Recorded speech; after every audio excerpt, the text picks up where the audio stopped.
UP board का जो 10th और 12th का एग्जाम है वो फरवरी में हो सकता है और इसके लिए इस बार करीब 55 लाख स्टूडेंट्स ने एप्लीकेशन फॉर्म भरा है। ऐसे में जो स्टूडेंट्स हैं उनके पास 5 महीने से भी कम का समय बचा है। पढ़ाई तो चल ही रही है, आपका सिलेबस तो चल ही रहा है, लेकिन आपको धीरे धीरे जो बोर्ड एग्जाम है उसकी तैयारी भी शुरू कर देनी है, क्योंकि अगर आप एंड मौके पे तैयारी करेंगे तो बहुत सारी चीज़ें ऐसी होंगी जो आपसे छूट जाएंगी और बहुत सारी ऐसी चीज़ें होंगी जिनको आप कवर नहीं कर पाएंगे। लेकिन आपको किस तरह से टाइम टेबल बनाना है और साथ ही तैयारी कैसे करनी है जिससे आपका जो स्कूल है वो भी ना छूटे और साथ ही आपकी बोर्ड की प्रिपरेशन भी हो जाए, अगर आपको ये जानना है या फिर इसके बारे में कोई कंफ्यूजन है तो अब आप खुश हो जाइए, क्योंकि इस वीडियो के जरिए हम इसी पर बात करने वाले हैं।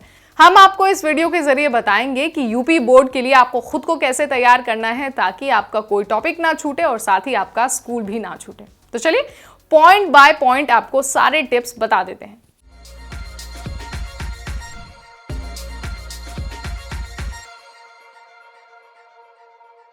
देखिए, बोर्ड एग्जाम के लिए सबसे जरूरी है कि आपके पास एक टाइम टेबल हो, और सिर्फ टाइम टेबल बनाना काफी नहीं है, आपको उस टाइम टेबल को स्ट्रिक्टली फॉलो भी करना है।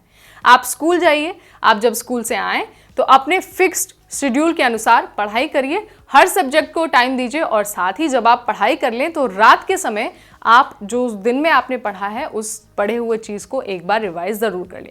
अगर आप ऐसा करेंगे तो क्या होगा, एक तो आप पढ़ाई से जुड़े रहेंगे, दूसरा ये होगा कि आप पीछे की चीज़ें भूलते नहीं रहेंगे। टाइम टेबल बनाने के बाद ज़रूरत है कि आप सारे जो सब्जेक्ट्स हैं उनको बराबर बराबर टाइम दें। आपने टाइम टेबल तो बना लिया कि भाई स्कूल से आना है, स्कूल से आने के बाद पढ़ाई करनी है, पढ़ाई करने के बाद रात को रिवीजन करना है, लेकिन कौन कौन सी चीज़ों की पढ़ाई करनी है आपको इस बात का भी बहुत अच्छे से ध्यान रखना पड़ेगा। मैथ्स है, साइंस है या फिर सोशल स्टडीज़ है, अगर 12th के हैं तो फिजिक्स है, केमिस्ट्री है या फिर इकोनॉमिक्स है या फिर आपके पास ज्योग्राफी है। आपको क्या करना है, इन सारे जो सब्जेक्ट्स हैं सबको टाइम देना है, बराबर टाइम देना है। ऐसा नहीं करना है कि आपको पूरा दिन सिर्फ ज्योग्राफी ही पढ़ते रहना है, हिस्ट्री को भूल जाना है, नहीं, आपको सारे सब्जेक्ट्स को बराबर टाइम देना है, बराबर तरीके से पढ़ना है और बराबर तरीके से रिवीजन करना है। सो ध्यान रखिए, टाइम टेबल बनाइए और उसके बाद जितने भी सब्जेक्ट्स हैं उनके लिए बराबर बराबर टाइम डिवाइड कर दीजिए। आपने टाइम टेबल डिसाइड कर लिया, आपने सब्जेक्ट्स को बराबर बराबर टाइम भी दे दिया, लेकिन एक सवाल जो लगभग हर स्टूडेंट के साथ आता है वो ये है कि मेरी साइंस तो बहुत अच्छी है लेकिन मेरी मैथ्स वीक है, मेरी मैथ्स तो बहुत अच्छी है लेकिन मेरा सोशल स्टडीज़ का जो पार्ट है वो थोड़ा सा वीक है। सो मैं कैसे पढ़ाई करूं कि मेरा मैथ्स और सोशल स्टडीज़ दोनों बराबर बराबर मार्क्स के साथ चलता रहे। सो इसके लिए आपको क्या करना है, आपको करना है कि आप सबसे पहले तो आपको देखना है कि कौन सा एरिया, कौन सा सब्जेक्ट आपका वीक है। अगर मैथ्स वीक है तो थोड़ा सा एक्स्ट्रा एफर्ट मैथ्स में डालना है। मान लीजिए आप 2 घंटे सोशल साइंस को देते हैं और 2 घंटे मैथ्स को देते हैं, लेकिन मैथ्स आपकी वीक है, तो ऐसे में आप क्या कर सकते हैं, आप मैथ्स को थोड़ा सा ज़्यादा टाइम दे सकते हैं, यानी कि मान लीजिए आप उसको 2.5 घंटा दे दें या फिर आप चाहें तो उससे 3 घंटा दे दें, क्योंकि वो आपका वीक सब्जेक्ट है तो उसके लिए आपको तैयारी बहुत अच्छे से करनी होगी। सो जो आपके वीक एरियाज़ हैं उनकी पहचान करिए और साथ ही उनको थोड़ा सा एक्स्ट्रा एफर्ट लगाकर पढ़िए। अगर आप ऐसा करेंगे तो आपके दोनों सब्जेक्ट्स में क्या होंगे, इक्वल मार्क्स होंगे और साथ ही अगर आपकी मैथ्स वीक है तो आप उसमें पिछड़ेंगे नहीं।